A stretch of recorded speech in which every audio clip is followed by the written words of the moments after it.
He's got some razor sharp teeth in there. You probably can't see it, maybe a little bit. This is fish and chips.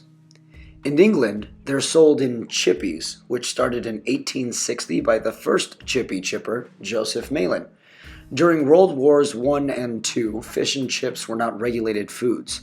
Unlike in Germany, food was regulated and scarce. John Walton said, "The cabinet knew it was vital to keep families on the home front in good heart, unlike the German regime that failed to keep its people well fed." Nowadays, it's a comfort food, served with beer, and designed to keep the British ready and well-oiled. Let's get tasty. First, I'm just going to say thank you to you for watching this. Thank you. First up, make your beer batter.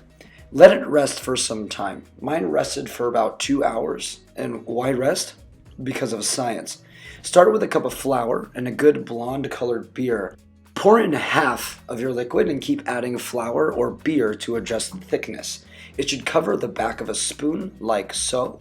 And you really don't have to save any beer for yourself because you're not an alcoholic. We will follow this by prepping your Barracuda by first praying that you're not going to screw up because you've never butchered up a fish. Make an incision behind the gill and then pull your scalpel through the fish down to the tail, with the blade going shallowly into the flesh. Did you know that a fish can run around with its head cut off? You're thinking of a chicken. What did I say? Anyways, repeat on the other side and follow up by removing the skin. Start at the tail and grab the skin, angling the blade down at the skin and saw under the meat until you screw up like me. At the end, you should end up with a set of Barracuda fillets that are not great looking but have a good personality. You're going to set that to the side with some kosher salt while we prepare everyone's favorite thing, French fries. By cutting your Yukon Gold into half and then half by half and then that half into spears, followed by taking your spears and then slicing them into fries, like this. You might get a pile of fries that are much, much cuter than the fish was, but really lacks personality. Now, if you're not an idiot like me, take your dried, salted Barracuda and stick it into some flour to coat it before you drown it in your beer batter. Now, with a little bit of heated oil and a lot of caution, you're going to par fry, which is a fancy term meaning to pre-fry before frying again for crispiness, or another word is to blanch. Go ahead and blanch your fries about 5 to 7 minutes, which after you will cool on a drying rack to the side. And now to fry the fish, tease the oil by dangling your moistened meat into the oil, a little at a time, and when you feel like it's the right time, drop your meat into the pot, followed by a couple more fillets. I may have overcrowded the oil, but just don't pay attention to that. Get those golden brown and crispy, which will take about 5 minutes. Once you have browned fillets, bring to the drying rack, lightly salt because of the high blood pressure, and get ready to negotiate your mushy peas, because it's a super British thing. If there's no peas, is it really British? Get your frozen peas into the pan. Get your peas to be unfrozened, and then add your shallots and garlic. Then after about 2 minutes, mash with your pea masher. I will call this the pea smasher. No, never mind.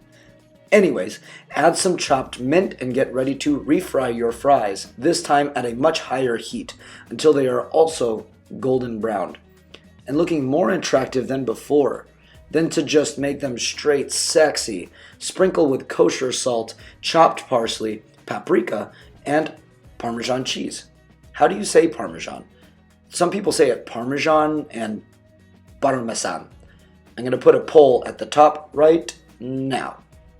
And lastly, never forget to get your slow-mo shots.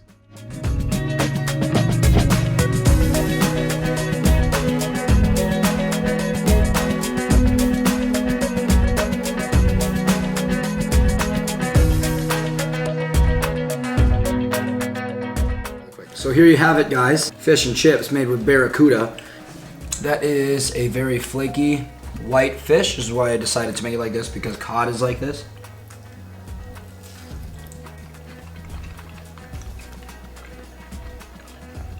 Guys. Interesting. Yeah. 10 out of 10 would eat again. Baby Taster's gonna try it too. You sure? It's Barracuda. Try it. She's too smart. I forgot to do my shout out and do it really quick. For one of my friends, Devin Chambers. He loves this Texas Pete. I got two of his favorite things, Guinness and Texas Pete. So, Chambers, survive. So again, I want to say thank you to my subscribers and to the viewers that are watching this right now. I mean, you guys are really helping me accomplish some goals in my life. So again, I really appreciate you. If you would like to share with me some of your favorite food memes, like this one, maybe you're going to get a mention in my next video. My social media is down below. Just send it to any of them. I use Facebook a lot, Instagram, Reddit. I mean, honestly, anything that's down there. Just not really Twitter. Not to say anything bad about them. Just, anyways, deuces.